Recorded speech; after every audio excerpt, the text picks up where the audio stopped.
I was very conscious about the fact that in classical music field, we had an audience problem.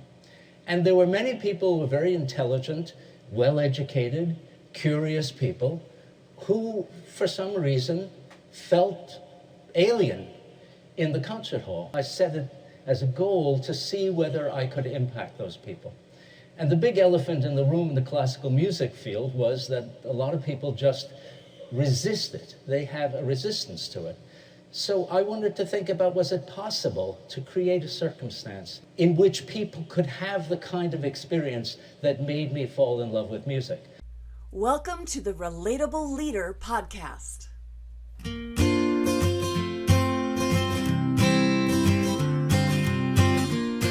This is your behind-the-scenes access to coaching that supports your leadership. And now, here's your host, certified trainer and professional coach, catherinegoggia.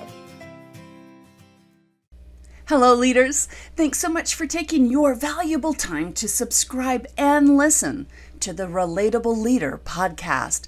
Such an incredibly special gift for you today. So glad that you're joining us to hear Maestro Roger Nierenburg talk about his very unique approach to leadership training.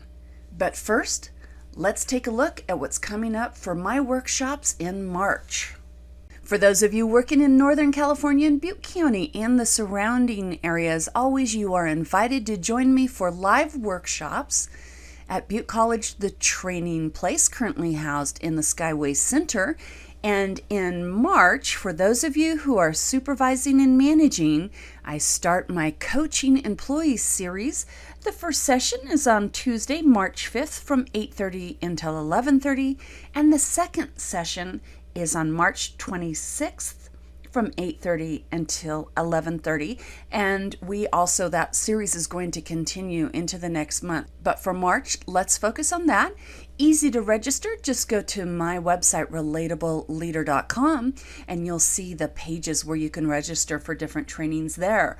Also in March, one of my big hitters, the Conflict series. The first session is on Thursday, March 7th from 8:30 until 11:30, and the second session is on the 28th, also a Thursday, from 8:30 until 11:30. Again, that series will carry over into the next month, but want to make sure to get registered for those two sessions. Now, this is one of my favorite series to train because the feedback is consistently excellent, 5 stars, that type of thing. And in fact, I have an email to share with you that was sent to me after the last time I ran this series, and I went ahead and had it voiceovered so I could share it with you now.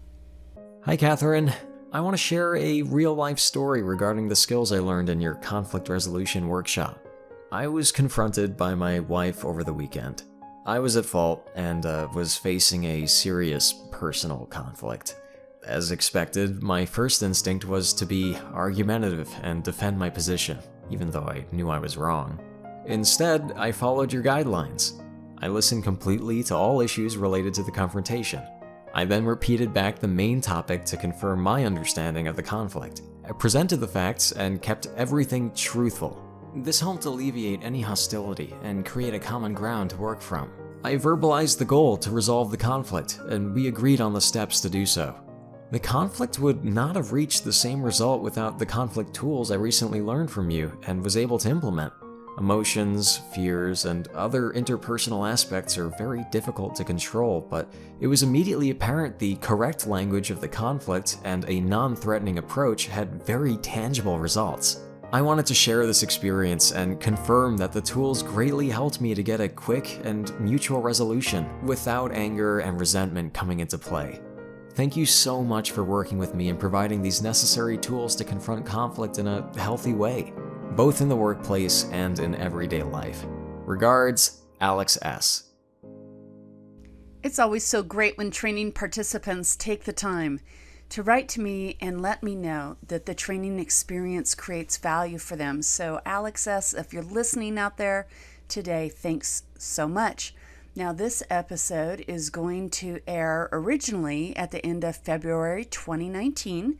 So if you are listening to this episode in the future, all of these exact dates might not line up exactly right, but the order of the topics remains pretty consistent. So you can always go to my website and get the current registration links and the current dates and times.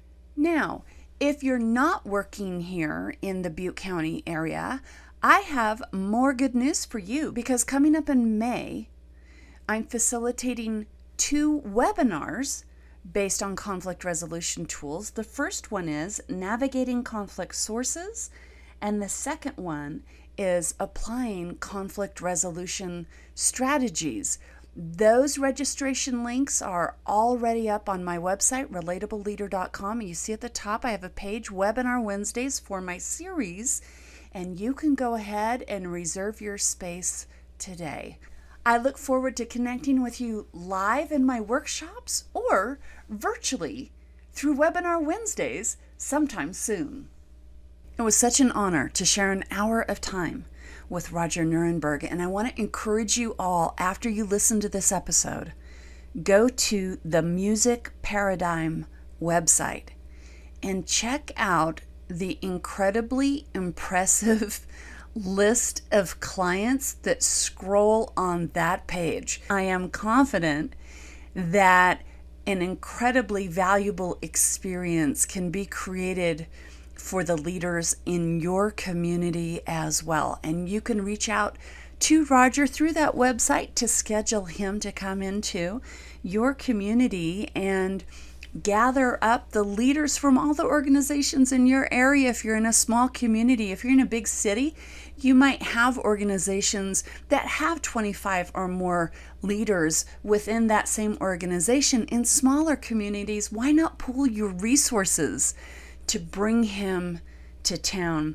You can also get his book on Amazon. It is titled Maestro, A Surprising Story About Leading by Listening. Now let's get to the interview with Roger. He joined me on a Skype call. Maestro, Roger Nierenburg, welcome to the Relatable Leader podcast. Delighted to be here, Catherine. Thank you. I want to get started here. The leaders in our audience are constantly faced with a challenging question: how can we attract more people to our products and services? So I'm so interested for you to talk with them about how long you had been an orchestra conductor when you began to formulate this exciting concept of the music paradigm, which has evolved into your leadership training program. I must have been about almost 20 years being a conductor. As a music director, frequently you do kind of proselytizing for the orchestra and for the concerts, in an attempt to, sell more tickets. So I gave speeches at the breakfast meetings of the Rotary Club and the Mennonites Club and other clubs like that. And, I watched as they listened, and I saw when I was talking about the music and the guest artists and all that, they listened politely. And so I switched it to the orchestra as a community institution and why this orchestra was good for the community. And there was a little bit more interest in that. But then when I switched and started talking about my job, that was not just polite interest. That was real, live, curiosity and interest and identification. They really wanted to understand something about the power of a conductor. I think that's what interested them. And it was that reaction that made me think that this channel of their curiosity about my job might be the way that I could deliver music to them. That was kind of how it began. It's so exciting to think of like that little spark that then grows into a program that has helped so many people. Now, for me, I'm so interested in the fact that some leadership consultants can stand up in front of an audience and they can talk about leadership.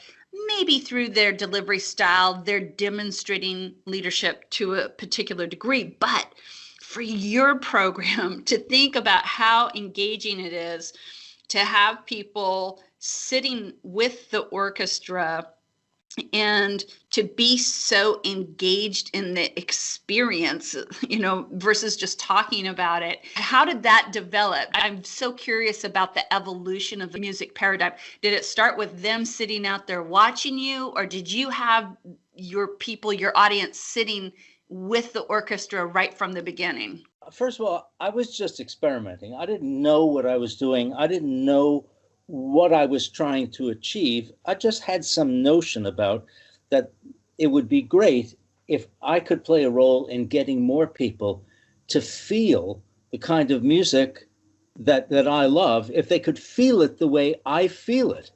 Because to me, I'm very passionate about it. I derive so much from it. And so I just stitched together many different things that I had done. For example, when I was music director of the Stanford Symphony, I created this concert for preschool children, which was called Pillow Talk.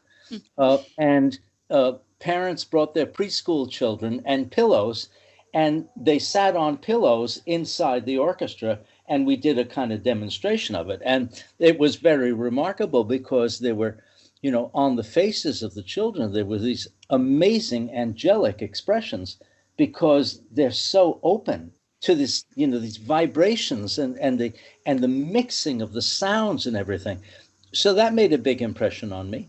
And then I taught conducting for a while at the Juilliard School, and I remembered the exercises that I did there. And then I did some junior high school concerts with the Jacksonville Symphony, where I sort of invented bringing somebody from the audience up onto the stage and putting the baton in his hand and kind of guiding his hand. And I saw what that did to the audience. And I saw, that it kind of created a channel for them to listen to the music with a different engagement. And I just kind of sewed these things together. And when I launched it the first time, it was like really amazing. It was like much bigger than what I thought.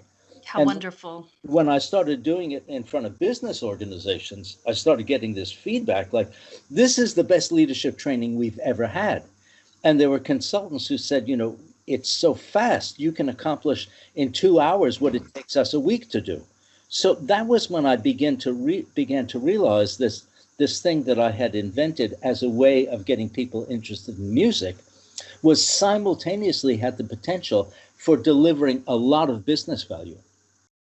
Well, please, if you can, take us back to your first pitch, to that first leadership group that agreed that it might create value for their leadership team to participate in the music paradigm. How did you pitch it? Because you said it was experimental. So what were you picturing as potential value points for them if they would participate? It was a very easy pitch because I was having dinner with one of the members of the board of directors of the Jacksonville Symphony and describing my idea about doing something with people seated inside the orchestra that delivered business content. And he said to me, well, I want you to do this for my organization. He was kind of a co-creator in it. And it was that he was so visionary that really got me started.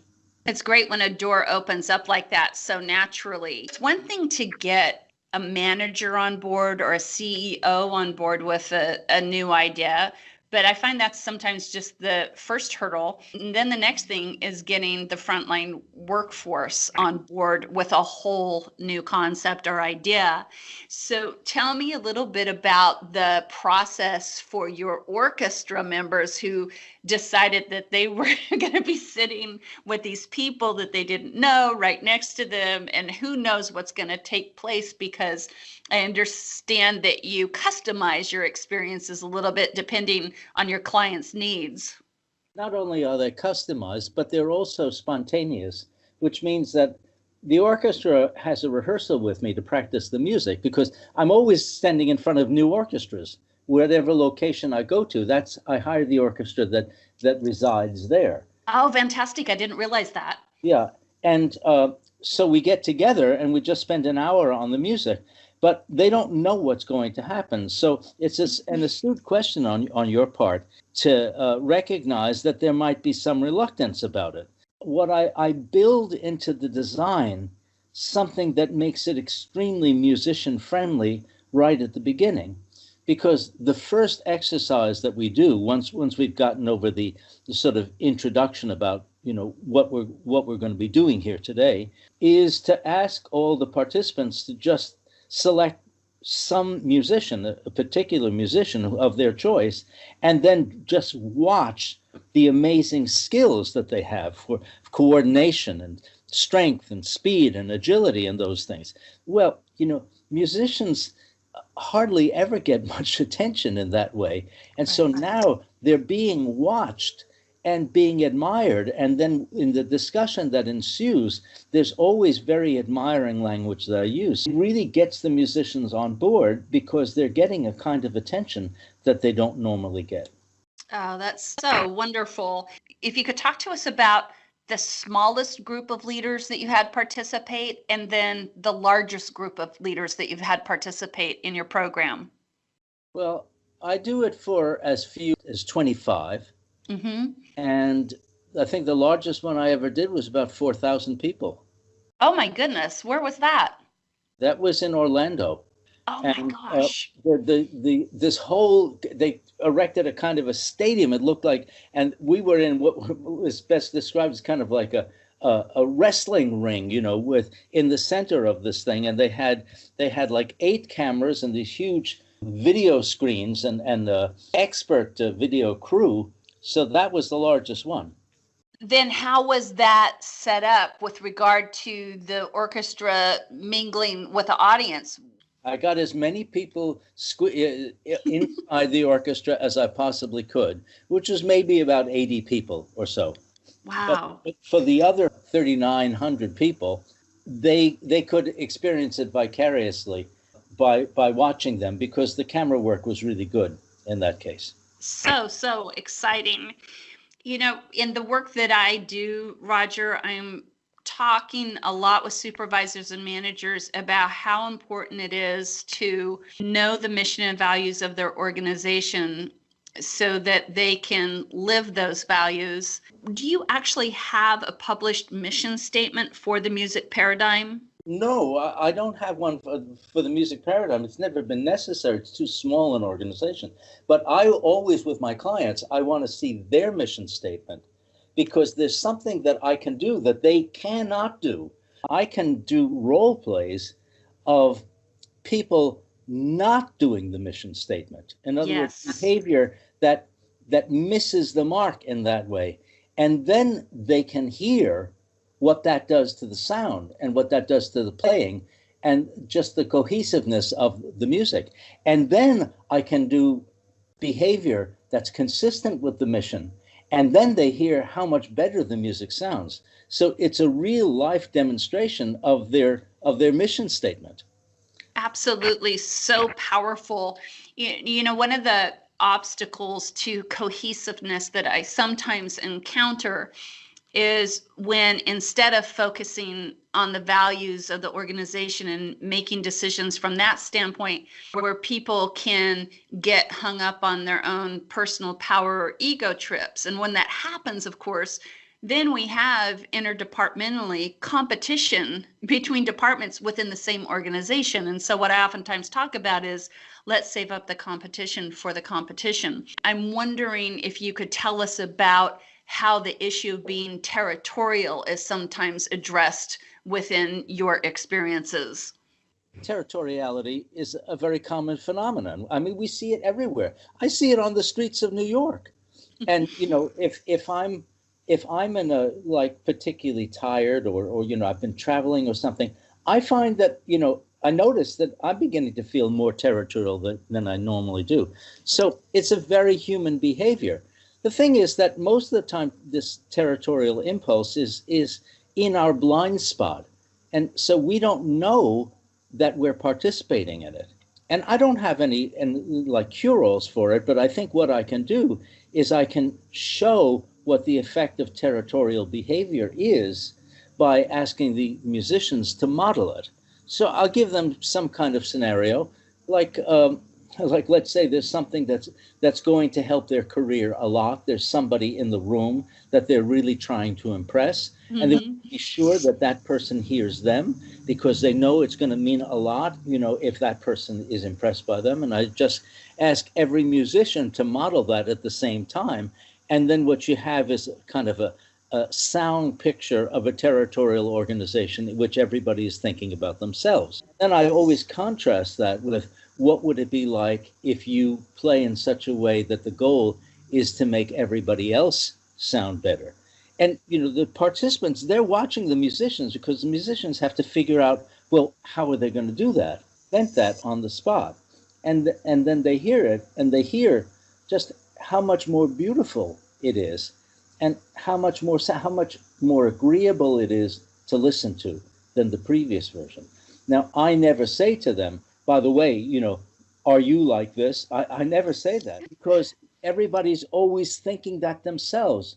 And the things that they discover themselves, they'll take much greater ownership than the things that somebody else tells them about. I can imagine that there's no denying being immersed in that experience, how much more enriching it is to have that focus of who do I need to be right now in order to make everybody else, in your case, sound good, in our case, sometimes look good, and really open up the space, a safe space, I think, for leadership, responsibility, and teamwork. My motto for the podcast, or my closing statement actually, is to encourage people to lead by example. And much like the work that you do, also promoting leadership, responsibility, and teamwork. Two things. How do you do that as a conductor when you're up there with your baton? And it can look, if we're just sitting out here looking from the outside in, it can look like you are leading everything. You're driving the timing. You're in a certain way on a deadline, like so many of the people in our audience. It's a little bit different construct, but I think it still applies. But I don't think that's really what's going on. I think that you have that magical job of promoting leadership in every seat in the orchestra, if you know what I mean. And I wonder if you could talk to that. Yeah, well, that's another very astute question that you're asking.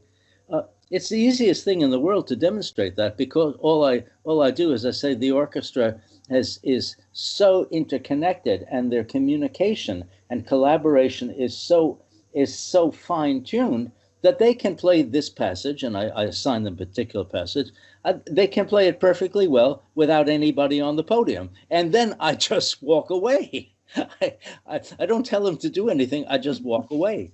And I turn my back to them so that everybody can see that I'm having no influence. And then the orchestra starts to play. And it's really not difficult for them to do that. And because I want to show them how good they are, after they've done it for a while, I come back and I stop them and I say, play it another way. That's really quite different than what you just did, but with such engagement and such imagination and commitment that you convince everybody that this second way is much more beautiful than what you just did. And then I walk away again. And it's at this point that a lot of the people who are skeptical, because you can imagine at the beginning of this demonstration, a lot of people are going to be, they're going to be sort of with the idea that, this is a waste of our time. Why don't we do something that relates to skills? And I'll bet this thing is scripted and polished up and everything.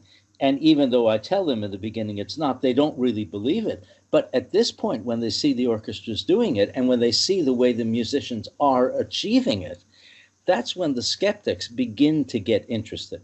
I think you laid down such a wonderful challenge for our audience today, because in a way, we go to work every day, whether it's products or services, and we're playing the same song for the most part every day. But changes in each industry, shifting priorities every day, I think require us to be open to playing that same song in a different way. And what I've noticed is that sometimes people are just going to really hold to, no, I like to play the song my way. This is the way we've always been playing that song. but what wonderful possibilities can open up. And I think sometimes possibilities that we didn't even initially see, if we can just have enough of a flexible attitude that we're willing to at least give that song playing it a different way a little bit of a shot. What do you think? Well, in this regard, I'm inspired by the actors. I went to see a play in New York a couple of months ago, and it was fantastic. I mean, it was such a great theatrical experience, so moving. There was so much emotion and drama and everything. And then I thought about it, and I saw a matinee performance, and then, they were doing that same play later that night. And then they were doing it the following Tuesday and Wednesday and Thursday and Friday, and it was running for months. And what is that ability to deliver, to keep it alive when many things about the play are identical from performance to performance, but not everything, and not the way it is, and not the connections, and not the connections with your own inner life and your own values. So there are ways that people can integrate the things that are really important and for which they live into the work that they do. And the relationships change, the people change. And so it's part of good leadership to inspire that people engage that way and draw on many parts of themselves. There you said it. I love that, because I think sometimes as leaders, the best thing we can do is tap into those skills or tap into those attributes of our team that they don't always get to use. And sometimes I find they might not even be aware of unless we challenge them in a safe way to bring that forward and just kind of open up the possibility, if you will, of them stepping forward as a worker in a little bit different way. Well, I think that's very wise. And during these sessions, I'm constantly challenging the audience in a safe way, exactly as you say it, because I'll ask them to observe some particular thing, and the orchestra's playing, and they're looking for whatever it is that I asked them to look at. And then I leave the podium, and I hand the microphone to somebody, and I say, "What did you see? You look pretty interested there. What were you thinking? What were you looking at?" What that forces people to do is to activate their participation. Yes. Because now the whole they are running the room. The whole room is focused on them. And during the course of the session, there may be a dozen people who are going to become the focal point of what the whole room is. And that really wakes people up. Yeah. And especially when I start involving people who are as far from me as they possibly can get, and I bring them up to the podium, they're having a different perspective on the sound that they're hearing. They're hearing it from another place. They're having a different perspective in the room, but also they're at the center now. And then we talk about the difference between being at the center of an organization and being on the periphery, and how different they are. And that's something that all leaders need to be very aware of, that not everybody shares the awareness and privileges that a leader has. Our success is not so much to be great ourselves, but rather to make everybody else great in what they do. Gosh, absolutely. Which is why I focus so much on collaborative language. One of the things that we talk about in our workshops is that you can be the most highly skilled person on your team, but if your team doesn't want to be around you for 40 hours a week, you could have the next $1 million idea, but nobody's going to want to listen to it. So having that collaborative language, what if we tried it this way, or what might it be like if this or that? How does that collaborative kind of approach assist you when you're conducting the orchestra? The way you talk to the orchestra and the way that you are with the orchestra. It's not only the language that you use, but the language is very important. But it's also kind of the way you are, your tone of voice, your timing, your eye contact, all those things can create a very supportive environment, or it can create an environment that makes people feel uncomfortable, makes them want to hide, it makes them not want to take chances. It sometimes it turns them into your enemies. Right. Conductors are frequently, in reality, the conductor is often the enemy of the orchestra. Whereas one musician in the Baltimore Symphony once said to me, the conductor is the orchestral musician's natural enemy. And it takes a lot of skill and awareness, and it took me decades to learn how it is that you get on the side of the music so that they feel that you and they are working on the music together rather than they're working against you and therefore for the music and you're not. And that is unfortunately the default of the unenlightened leader. I just saw that recently with a client that I'm working with as well. And he's working very hard to overcome this attitude that he gives off of being right instead of being collaborative and welcoming, not just bringing people into the solution, but welcoming them into that solution. Yeah. In leadership, just like in marriage, often being right is the booby prize. That's so true.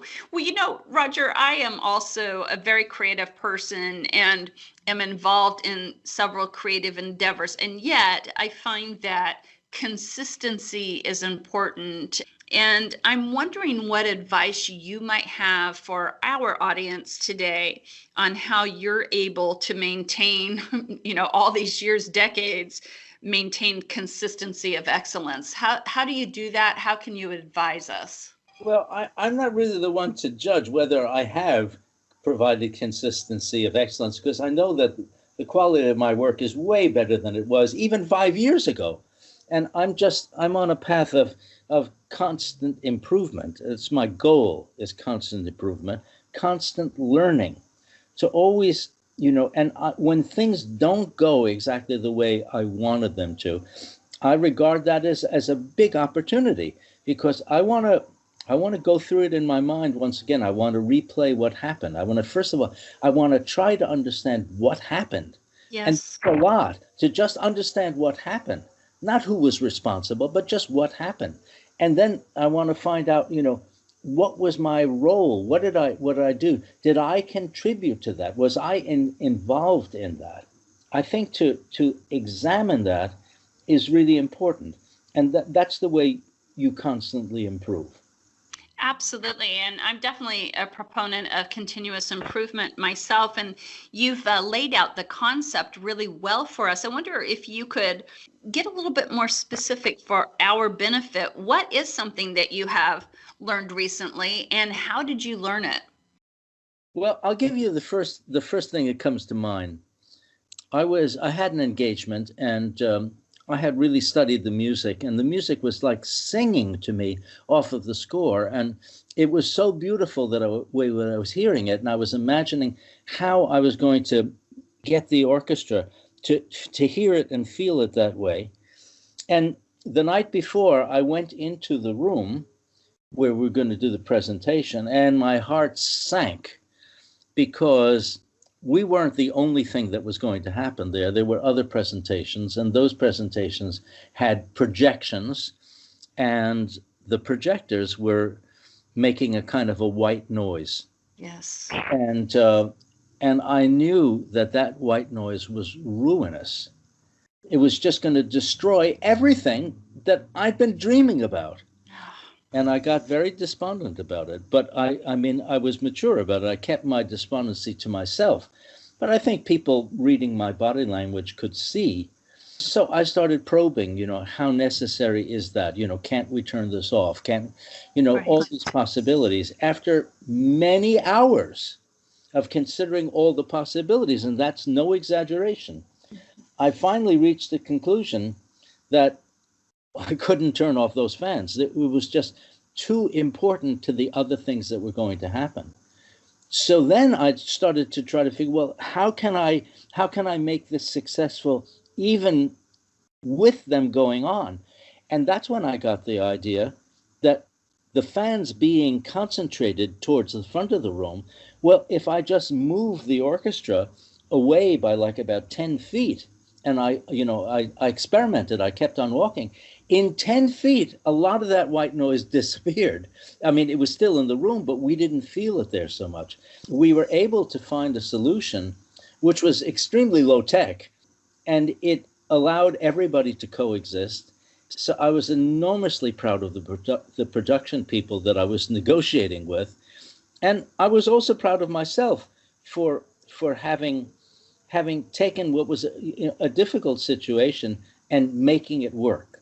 And I was so delighted with the success of that I sent some flowers to the production person who was representing, that side of the event, because Yes. I was just so proud of the success that we were able to make.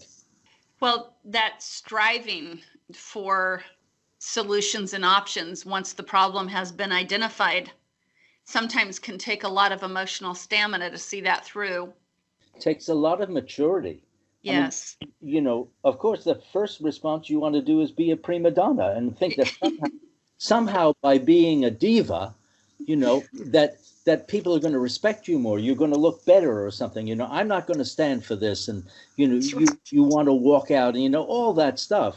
So it takes a lot of maturity to feel those feelings and not act on them, but just put them away and realize what your real job is. That my job was to make a success, and not only a success for myself and my beautiful music and all that, but there was a bigger picture of which I was part. So I think that was something to feel good about. And here was a case where I learned a lesson, not from a mistake that I made, but rather from a way that I was able to make a success. We'll continue with the interview with Roger right after this message. Live It, Mastering Positive Attitude Habits will help you work smart and live happy. Live It is a textbook and workbook in one, with note-taking and action planners designed into the book. The content is based on activities training participants rated with 5 stars for more than 15 years. What makes this book different from other attitude books is you have everything you need to move from thinking to doing, from waiting to changing, and from surviving to thriving. Even people who are generally positive appreciate these action assignments that help you shake off attitude blockers, reconnect with your life vision, and demonstrate the consistent behaviors to move closer to goals in every area of your life. Get the book on Amazon today and get to work in the 8 key areas of your life. If nothing changes, nothing changes. Go to Amazon now and purchase catherinegoggia's book, Live It, Mastering Positive Attitude Habits. Her 15 practical tips for managing your mindset have already inspired thousands of people, and they can help you work smart and live happy too.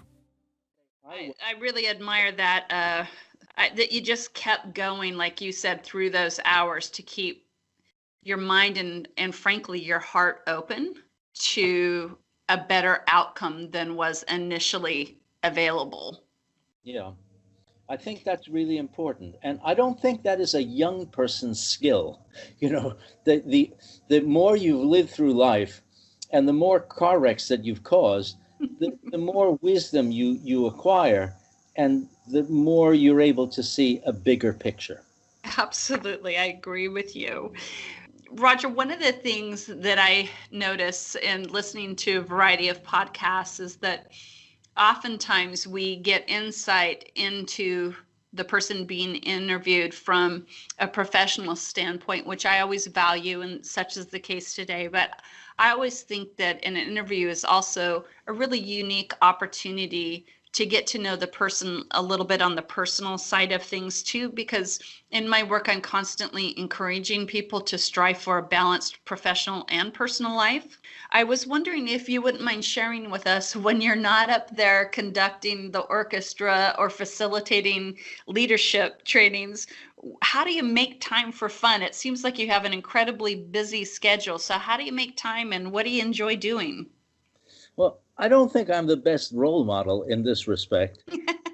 I work a lot at the Music Paradigm, and there are many aspects to this job. It's not only conducting. Here I am, spending time talking with you about it.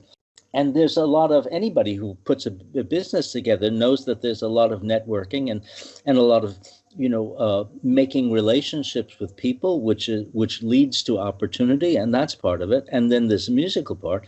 But I work at music all the time. After this call, I'm going to be practicing the piano, and so I work a lot at that. I think that my life is not all that balanced. But what I do monitor is how happy and how satisfied I feel. And I think in that respect, I'm not such a bad role model, because the big challenge of studying a musical instrument is how to find a kind of a peace and concentration within yourself while you are constantly looking at and looking for your imperfections. Yes. And trying to examine them, and then trying to probe them and experiment with them. And if you can find that way of being both very critical but not judgmental and not condemning of yourself, that can be as rewarding as being with other people. And that's something that I've not been able to achieve throughout my entire life. So I'm trying to achieve it now. So it's not the kind of work-life balance that most people talk about. But for me, it seems to work.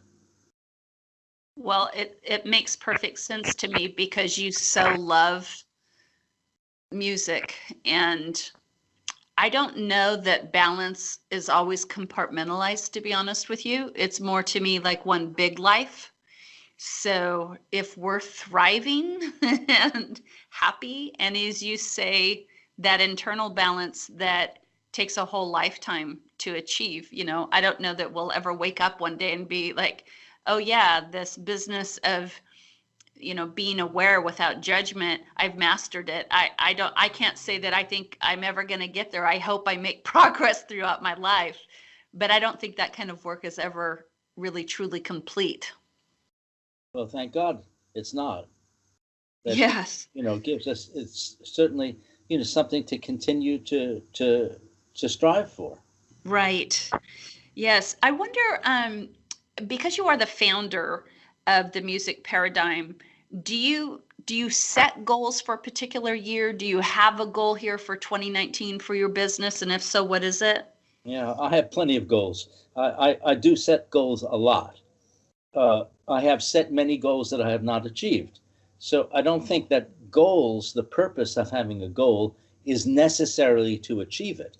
It gives you a destination that you aim for. And a lot of times when you're en route to that destination, you discover what the opportunity is and what the goal should have been. Ah, yes. So I have lots of goals, but I'll give you one goal that I'm working on right now, and that is to develop a tools that I can leave with my clients after I'm gone, that will enable them to revisit the experience they had and see more deeply what it was and how it applies to them. And then also it gives them tools to be able to communicate with other people who didn't have the privilege of sitting inside the orchestra. All too often my clients have this wonderful revelatory experience, but in 2 months it's fallen into the past. They remember it as some great event, but it's not affecting their behavior in the way that I would like to see them be influenced.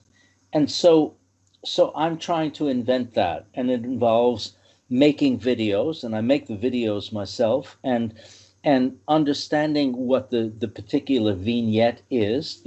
I'm making these short vignette videos, and often coupling them with commentary by some of my clients, and then thinking about what kinds of questions and how can I train people to facilitate with these videos so that they can make this come alive.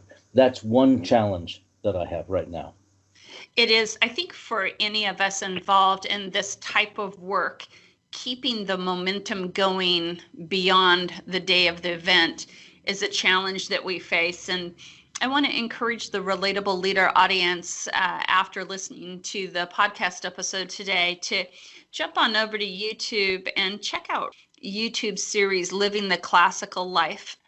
This is a little bit, I think, what you were just referring to, at least one aspect of it, where it's really wonderful to see you and hear you and have the ability to tap in again to some of the core philosophies that you bring to the music paradigm experiences. So I myself am really looking forward to how you're going to achieve that, Roger, and where that might lead you in the future. It's time consuming, isn't it?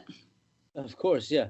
If your audience is really interested in this, they can contact me by going to musicparadigm.com and then clicking on contact. And if they're really eager for that, I'll send them one of these videos so they can, be part of the process as I create them. And the best videos that I have are not available online. I remember that interview, and that was a good one. It was kind of more music oriented than many of the videos are. My videos are often business oriented, but at some point I hope to have populate a YouTube channel with them. But for the moment, people can still get them from me directly. If I have the email, I can send it to them. That's wonderful. It's great to have access to you that way. Is there what you would call like the perfect client for the Music Paradigm program?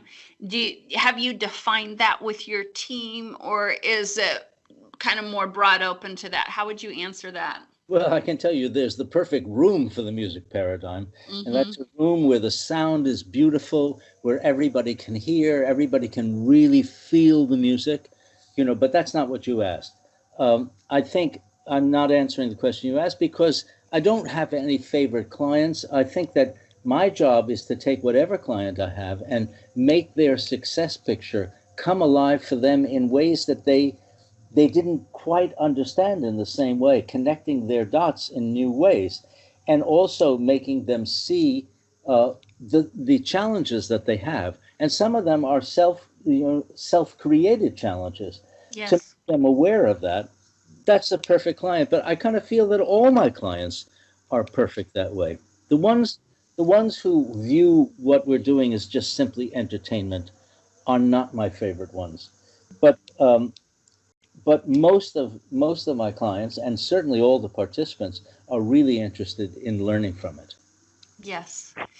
On my radar when I'm working with people one-on-one is to try to identify what their supporting beliefs are and what their limiting beliefs are.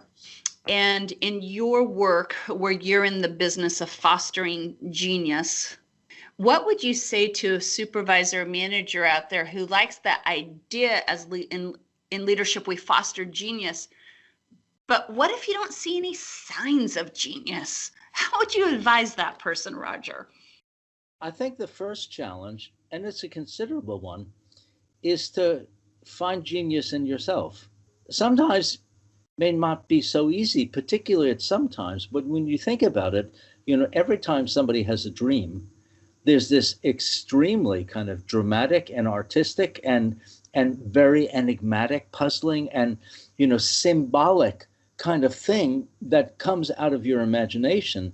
And that's there. And that's kind of evidence that there's genius. And I would say the second thing is to try to be awake to what's happening in front of you, to be an observer of it. Yes. And I say what's happening all around you. The goal here is not to control it. The goal is not necessarily to understand it, but just to be present to it. And I know when I'm in this state because I look around and everybody looks fascinating to me. These just look so interesting. The choices that they've made about what clothing they're going to wear that day, and how they're presenting themselves and their body language and how unique everybody is. It's a kind of a little miracle there. So if you find this place of freedom, which is not necessarily trying to achieve something, but trying to be with what is, I think through that energy, you discover where there's a kind of a freedom that leads to the ability to make choices. And through those choices is where you begin to discover your genius. If you can achieve that yourself, or if you can behave that way or feel that way yourself, then you have a much likelier chance of awakening it in others. But I wouldn't be in too much of a rush to proselytize about awakening genius, because it's something which will inspire a lot of skepticism and a lot of cynicism. And so I think awakening genius is much more something that you live than that you talk about. And it's in the way you listen to people, the way you make eye contact with them. When you listen to people, are you open to seeing the world through their point of view, not your point of view, but their point of view? Yes. Are you, can you imagine what they're seeing through their eyes? And that's really being engaged. It's really being present. I think those are the skills that will open up people to being receptive to your input about how something of real genius might be introduced. Oh, Roger, that's so well spoken. Thank you very much for that enlightened view that you are sharing with us today. So we can go to the Music Paradigm website. We can look at the different offerings there, get more resources. And as Roger said, you could email him directly if you're interested. You can also go to YouTube and search his name and see the videos that are there. Also on Amazon, you can purchase his book, Maestro, A Surprising Story About Leading by Listening. With that, Roger, is there anything else you would like to share with the Relatable Leader audience as part of this episode? I just think they should appreciate the wisdom of the questions that you ask, because you come up with really good questions that really get at the heart of things. Oh, thank you so much. I really appreciate that. It's been my honor, actually, to have this time with you today. I so appreciate, Roger, you taking the time. I know you're super busy, and I think it was, frankly, a gift to our audience to hear what you had to say today.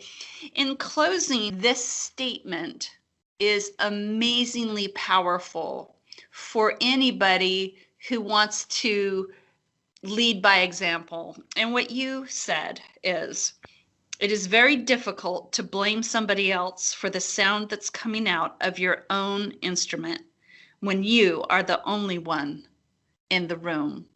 Thank you, Roger Nierenburg, for joining us today on the Relatable Leader podcast. And we wish you the very, very best of luck as you proceed with your orchestra and then also with the Music Paradigm. Thank you, Roger. Thanks, Catherine. I could tell right away that we were kindred spirits. Thank you for joining me here at the Relatable Leader podcast. It is my mission to support your success through tools and knowledge you can apply immediately. I look forward to connecting with you in the next episode. Until then, take good care of yourselves and lead by example.